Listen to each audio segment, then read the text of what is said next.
Summer 1944.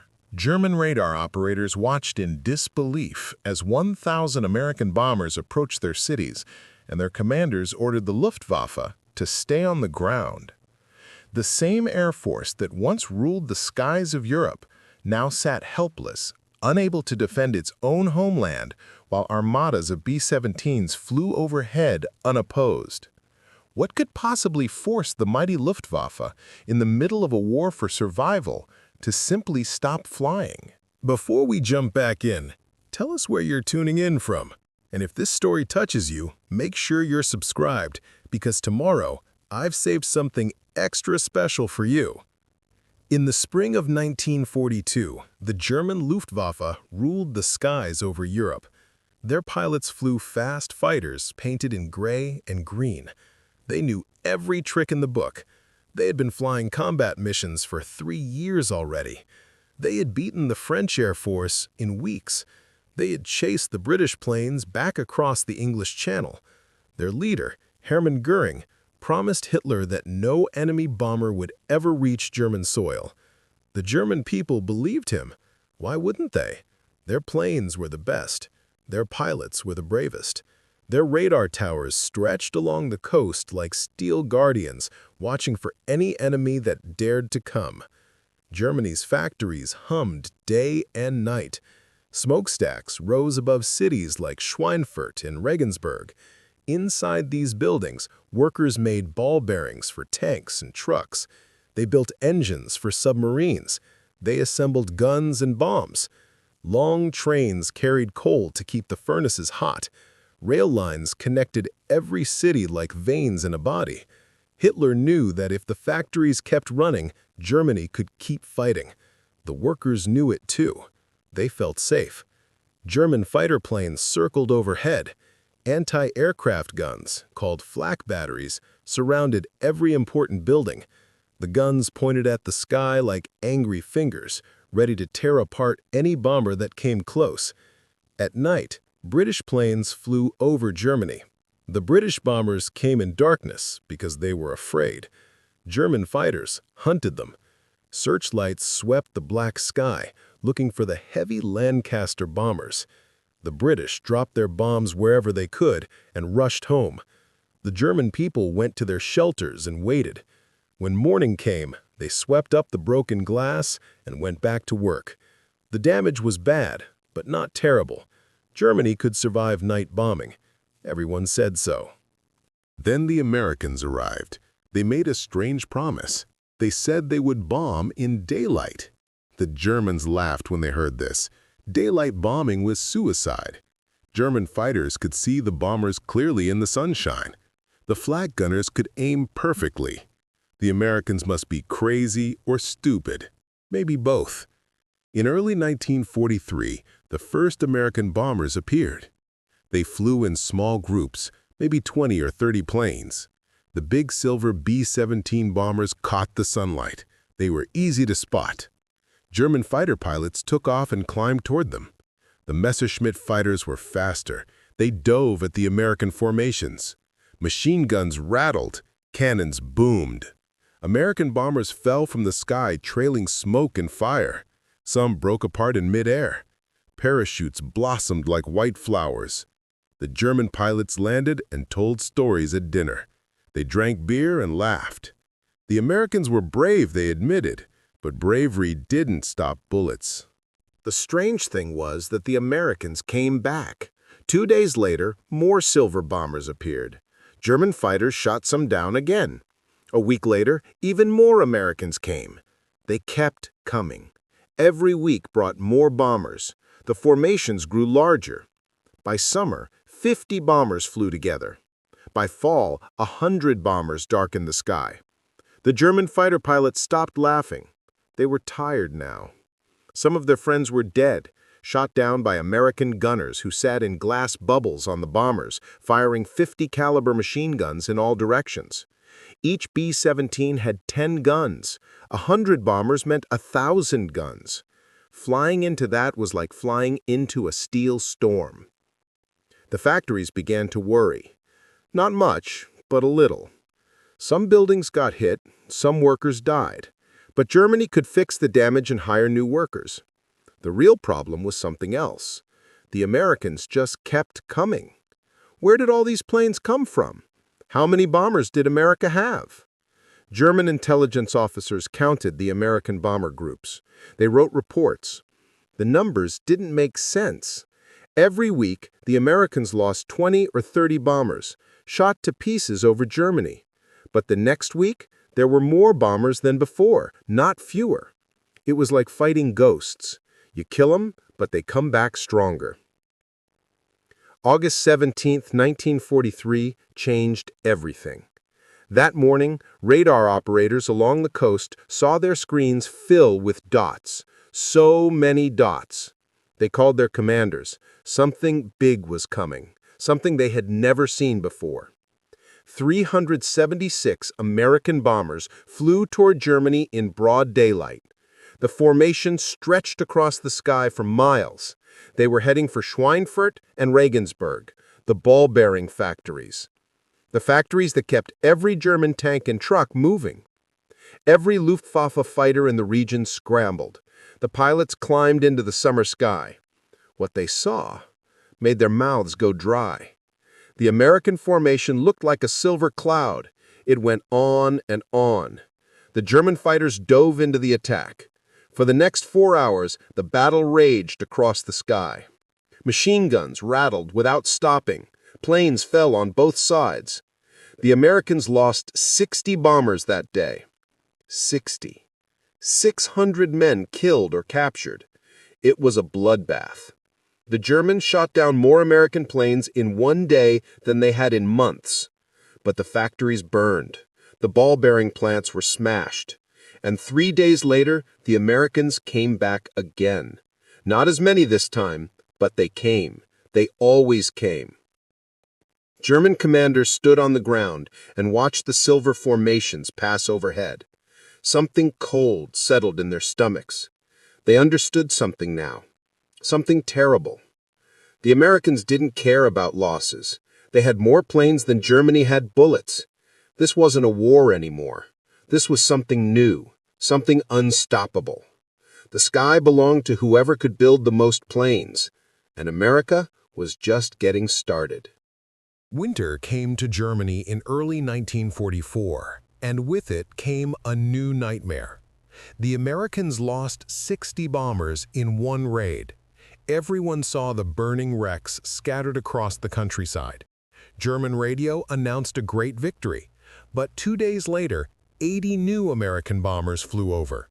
The same factories that had been hit were bombed again. Where did these planes come from? A German pilot named Frank kept a diary. He wrote that shooting down American bombers felt like trying to empty the ocean with a bucket. For every one you removed, 2 more appeared. His hand shook when he wrote those words because he knew what it meant. America could replace planes faster than Germany could destroy them. The Luftwaffe started counting their losses differently now. Before, they counted planes. Now, they counted pilots. Experienced fighter pilots, the ones who had survived 3 years of war, were dying. Shot down by American gunners, killed when their planes ran out of fuel and crashed, lost in mid-air collisions during the chaos of attacking a bomber formation. Training new pilots took time. It used to take 2 years to make a good fighter pilot.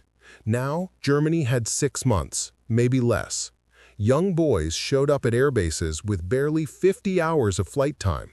Their instructors sent them into combat anyway. There was no choice. The old pilots watched these kids take off. Many never came back. The ones who did return had seen things that made them silent. They had flown into walls of gunfire. They had watched their friends explode. They were still alive, but something inside them had broken. Then, in early 1944, something worse appeared. American fighters that could fly all the way to Germany.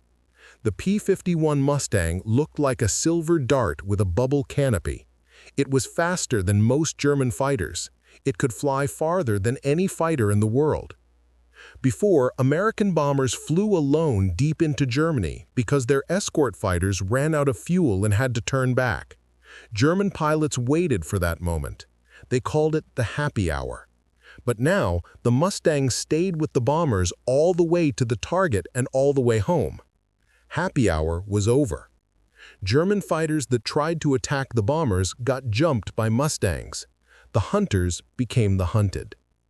Luftwaffe pilots started looking over their shoulders constantly. The sky that used to be theirs now belonged to silver American fighters that seemed to be everywhere at once. February 1944 brought something the Germans would later call Big Week. For 6 days straight, the Americans launched nearly 1,000 bomber sorties every single day. Not total, every day. The formations came in waves, morning, noon, and afternoon. The sky rumbled with the sound of thousands of engines. German fighter pilots flew 5 missions a day. They landed, refueled, rearmed, and went back up. They were exhausted. Their planes were shot full of holes. Mechanics worked through the night trying to patch them up. On the ground, people stared upward in disbelief. The bomber streams stretched from horizon to horizon. Sometimes they counted 400 bombers in one formation. Then another formation appeared behind it. The flak batteries fired until their barrels glowed red hot, and still the bombers came. By the end of Big Week, Germany had lost over 400 fighters and nearly 300 pilots. The Americans lost 263 bombers. But the next week, the Americans had more planes than before. Germany did not. Spring became summer. June 6, 1944 arrived. D-Day. German soldiers on the beaches of Normandy looked up, expecting to see Luftwaffe planes. The High Command had promised air support. Instead, they saw 2,000 Allied aircraft fill the sky. Bombers, fighters, transport planes. The Allied planes flew so low, the soldiers could see the pilots' faces. They flew in formation without fear. Not one German plane appeared. Not one. Later that day, exactly 2 German fighters managed to reach the invasion beaches. 2 planes against 2,000. The pilots took one look, fired their guns at nothing in particular, and flew away. They knew it was hopeless. On the ground, German soldiers huddled in their bunkers and realized something horrible. They were alone. The Luftwaffe had abandoned them. Or worse, the Luftwaffe no longer existed. Back in Germany, the fuel ran out. Not all at once, but slowly, like a man bleeding to death. The Luftwaffe needed thousands of gallons every day. The Americans bombed the refineries. They bombed the synthetic fuel plants. They bombed the railroads that carried fuel. They bombed the trucks that delivered it. Every week, there was less fuel. Commanders had to make terrible choices. Do we send up 20 fighters or save fuel for tomorrow? Sometimes they chose wrong. Sometimes they sent up the fighters and the Americans didn't come that day. The fuel was wasted. Sometimes they saved the fuel and the Americans bombed a factory that could have been defended. Workers died. Production stopped. There was no right answer anymore. The new pilots didn't last long. Boys with soft faces and 70 hours of training climbed into fighters and took off. Many crashed on takeoff because they weren't ready. The ones who made it into the air faced American pilots with hundreds of hours of combat experience. It wasn't a fair fight. It was slaughter. A German flight instructor watched 5 of his students die in 1 week. He stopped learning their names after that. It hurt too much. The mechanics stopped painting kill marks on the planes. What was the point? The plane would be gone tomorrow, and the pilot would be dead. Instead, they just patched the holes and hoped the next kid would survive one more day. By late summer, veteran Luftwaffe pilots could feel it ending. They didn't talk about it openly, but they knew. America had won the air war. Not because American pilots were better, not because American planes were superior. America won because they had more. More planes, more pilots, more bombs, more fuel, more everything. Germany was running on empty while America was just warming up. The order came down in September 1944. Fighter squadrons across Germany received the same message: stay on the ground unless given direct permission to take off. The fuel reserves were nearly gone. Every drop had to be saved for critical missions only. Pilots sat in their ready rooms and stared at the walls. Their planes sat outside on the airfields, perfectly maintained and completely useless. The mechanics kept the engines tuned even though nobody was flying. It gave them something to do. It helped them pretend that everything was normal. But nothing was normal anymore. Outside, they could hear the bombers coming. The deep rumble of thousands of engines shook the windows. The sound grew louder and louder until it felt like the whole world was vibrating. The pilots looked at each other with sick expressions. They were fighter pilots. Their job was to fight. But the fuel trucks were empty, and the orders were clear. Stay down. Let them pass. On the ground, factory workers heard the air raid sirens wail. They ran to the shelters like always. But this time was different. This time, no German fighters rose to meet the enemy. The workers huddled underground and listened to the bombs fall. The explosions went on and on. When it was finally quiet, they climbed out into the daylight and looked up. The sky was empty now except for smoke. One old man said what everyone was thinking. Where were our fighters? A younger man answered quietly, there is no fuel. The old man shook his head. He had fought in the First World War. He had seen Germany lose before. This felt the same. That hollow feeling in your chest when you realize your side is beaten, but the fighting hasn't stopped yet. Preparing and narrating this story took us a lot of time, so if you are enjoying it, subscribe to our channel. It means a lot to us. Now back to the story. A Luftwaffe pilot named Heinrich wrote in his diary that night. His hands were steady now. He wasn't scared anymore. Fear requires hope. When hope dies, fear dies with it. He wrote that he watched 1,000 American bombers fly over his airbase that afternoon. He counted them through binoculars. He stopped at 1,000 because his eyes hurt and there were still more coming. The formation was so large it took 20 minutes to pass completely. 20 minutes of bombers. The flak guns fired until they ran out of shells. The guns fell silent, but the bombers kept coming.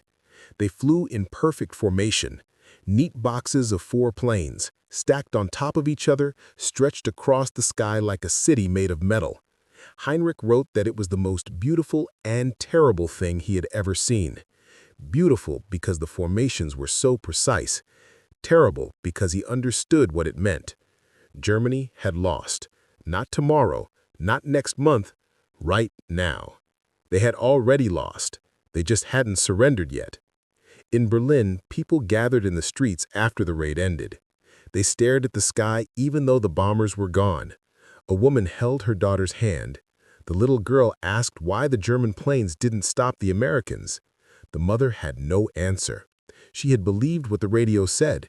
Germany had the best planes, the best pilots, the best of everything. But the best doesn't matter when the enemy has 100 times more. Another man spoke up. He worked at a factory. He said the Americans dropped more bombs today than Germany could build in a month, maybe 2 months. Where do they get all those bombs? Where do they get all those planes? The crowd was quiet. Everyone knew the answer, but nobody wanted to say it out loud. America was bigger, richer, stronger. Germany had been fighting a giant and pretending it was fair. The propaganda minister, Joseph Goebbels, gave a speech on the radio that night. He talked about secret wonder weapons that would turn the tide, new jets that flew faster than any American plane, rockets that could strike London, super tanks that were invincible. The people listening wanted to believe him. Some still did, but many turned off their radios. They had heard these promises before. The wonder weapons never came, or they came too late, or there weren't enough of them. Meanwhile, the Americans just kept building regular planes, thousands of them, tens of thousands. What good was one superweapon against 10,000 regular ones? A farmer listening to the speech thought about his fields. He grew wheat. If he grew the best wheat in the world, but his neighbor grew 10 times more regular wheat, who would be richer? The neighbor. Always the neighbor. Quality didn't beat quantity. Not in farming, not in war. At the air bases, young pilots asked their commanders when they could fly again. The commanders looked away. Soon, they said, when the fuel arrives. But everyone knew the fuel wasn't coming. The refineries were bombed, the trains were destroyed, the trucks were out of gas. One young pilot started crying, not from fear, but from shame. He was 19 years old. He had trained for 2 years. He was ready to fight for Germany, ready to die for Germany.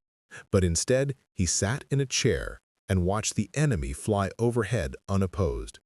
What kind of war was this? What kind of air force grounds its fighters while the enemy owns the sky? An older pilot put his hand on the boy's shoulder. He told him the truth. We didn't lose because we were cowards. We didn't lose because we were stupid. We lost because they had more of everything. You can't shoot down a factory. You can't sink a production line. And America is just one giant factory that never stops running. That night, across Germany, people tried to sleep. The all-clear sirens had sounded hours ago. But sleep didn't come easy. They kept thinking about the bombers. 1,000 of them, flying in perfect formation, not hurrying, not worried, just cruising through German airspace like they owned it. And the most terrifying part was the silence. Not the silence after the bomb stopped falling, the silence before. The silence of German fighters that never took off. The silence of an air force that had given up. People stared at their ceilings in the dark and understood. The war was over. Germany just hadn't admitted it yet. May 1945. The war ended. Germany surrendered. The guns fell silent. Heinrich, the pilot who had counted 1,000 bombers, walked home. It took him 3 weeks. He had no money for a train. The trains weren't running anyway. The tracks were bombed. He walked through the ruins of cities he used to know. Frankfurt was rubble. Mannheim was ashes. Cologne was broken stones and twisted metal. He passed other soldiers walking home. Nobody talked much. What was there to say? They had lost. Everyone could see that. The evidence was everywhere. Every destroyed building, every burned factory, every bridge dropped into the river. This was what losing looked like. When Heinrich reached his hometown, he stood at the edge and stared. Half the buildings were gone. Just gone. Empty spaces where houses used to stand. His own street was mostly intact, but his neighbor's house had no roof. The Mueller family down the street had no house at all, just a pile of bricks with grass growing through it. Heinrich found his own home still standing. His mother answered the door. She looked older, much older. She hugged him and cried. His father sat at the kitchen table. The old man had shrunk somehow. He looked smaller than Heinrich remembered. They ate dinner together. Potatoes and bread. Nothing else. There was nothing else. His mother apologized for the poor meal. Heinrich told her it was fine. He had eaten worse. After dinner, his father asked him about the war. Heinrich didn't know where to start. He tried to explain about the bombers, about watching them fly over day after day, about the fuel running out, about sitting on the ground while the enemy owned the sky. His father listened quietly. Then he said something Heinrich would never forget. He said they didn't lose because German soldiers were weak. They didn't lose because German planes were bad. They lost because America was a factory and Germany was a workshop. You can't compete with a factory when you're a workshop. It doesn't matter how good your craftsmanship is, the factory will bury you in quantity. Heinrich nodded. His father understood. The old man had worked in manufacturing his whole life. He knew about production. He knew what it meant when one side could make 10 tanks for every one you made. It meant you lost. Simple as that. The next day, Heinrich walked through town. He saw other veterans. Some were missing arms or legs. Some had scars on their faces. Some looked fine on the outside, but you could tell something was wrong inside.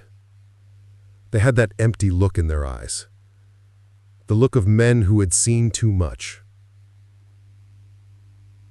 Heinrich stopped at the town square. There used to be a statue here, a statue of a soldier from the First World War. The Americans had knocked it down when they came through. Or maybe the bombs got it. Either way, it was gone. Just an empty pedestal. Heinrich thought that was fitting. All the statues were gone. All the pride was gone. All the big promises were gone.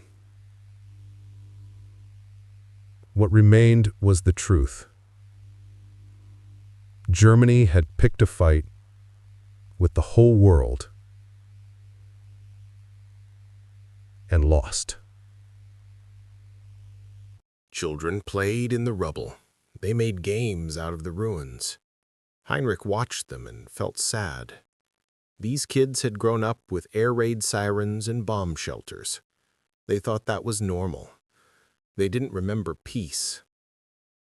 One little boy ran up to him. The boy was maybe 7 years old. He asked Heinrich if he was a pilot. Heinrich said yes. The boy's eyes went wide.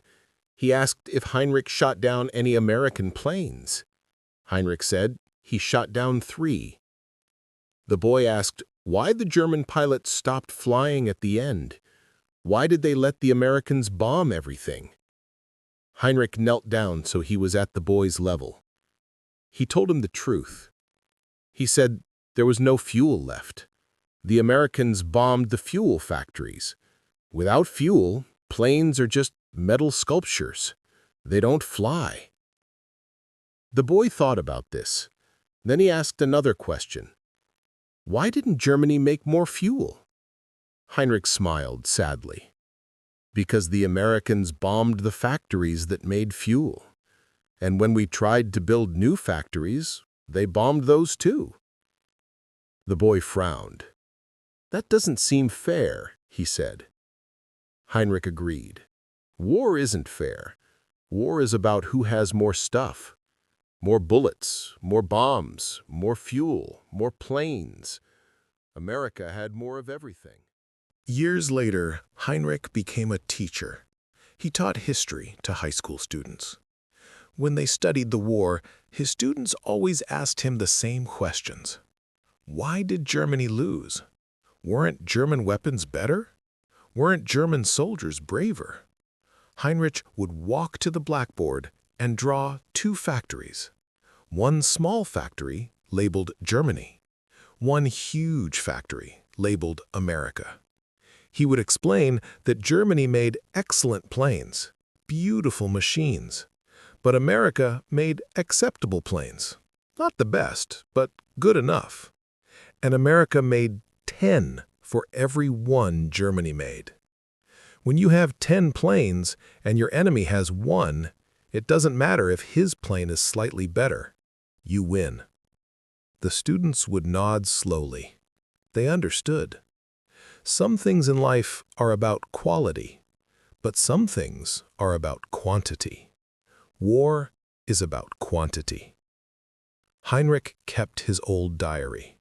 Sometimes he would open it and read the entry from that day in September 1944, the day he counted 1,000 bombers. He would read his own words about the beautiful and terrible formation that stretched across the sky. His grandchildren found the diary once.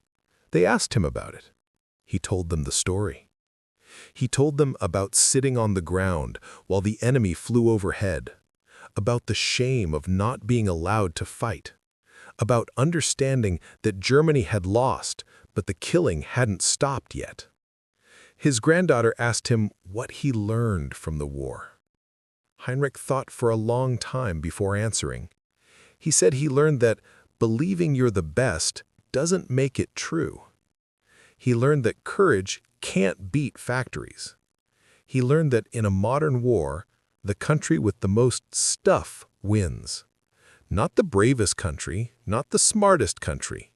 The country with the most steel, the most oil, the most aluminum, and the most workers. His granddaughter said, "That seemed unfair."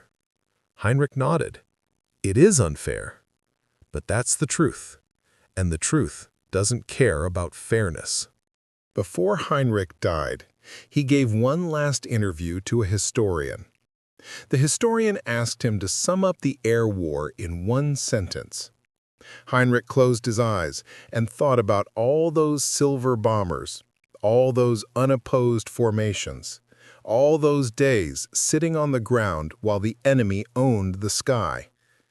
Then he opened his eyes and said this: "We thought we were fighting a war. They were running a production line. You cannot shoot down a factory." And that's what we learned too late. America wasn't a country fighting a war. America was a factory making victory. And factories always win. 30 years after the war ended, Heinrich sat in his living room watching television. It was 1975. The news showed American planes in Vietnam, helicopters mostly, and some jets. The Americans were pulling out. They had lost this war. Heinrich leaned forward in his chair. His son sat next to him. The young man said he didn't understand. How could America lose? They had all the planes and all the bombs. Heinrich smiled, a sad smile. He explained that having more weapons doesn't always mean you win. In Vietnam, America had more of everything, just like they did against Germany. But the Vietnamese had time. They had patience. They had a home they were willing to die for. America had factories, but factories can't make victory when the enemy refuses to surrender. His son thought about this. "So, you're saying Germany could have won if you just kept fighting?" Heinrich shook his head firmly. "No. Germany lost because we ran out of everything. We had no fuel, no food, no hope. Vietnam is different. The Vietnamese have fuel from China, food from Russia, and hope from knowing America will eventually go home. Germany had nowhere to turn. We were surrounded and empty. That's the difference." The lesson spread beyond Germany. Military officers around the world studied what happened in the skies over Germany. They wrote papers about it. They taught classes about it. The lesson was always the same. Industrial capacity wins wars.